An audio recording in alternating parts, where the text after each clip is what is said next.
आज असा आमचा सालाबाद प्रमाणे ब्राह्मण भोजन. तर चला तुमका पण दाखयचं. जन्मोजन्मी आम्ही बहु पुण्य केले, तेव्हा या विठाले ईश्वरंचैव बंधुशर्करी आयुधं पंचामृतेन हवनं परमेश्वर पयादि पंचामृत स्नानं पदम विष्णू ब्राह्मत पूजापरिघ रुग्णग्रहगणम मुहूर्त. ब्राह्मण भोजन म्हणजे आपल्या कोकणातील एक रीत आहे.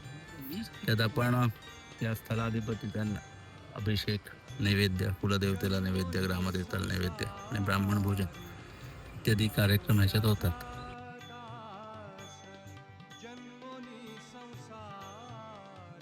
समस्त कुटुंबावर तुमची अखंड कृपा दृष्टी प्राप्त करून द्यायची कामना परिपूर्ण करा. सांभाळ करा, माझ्या कल्याण करा.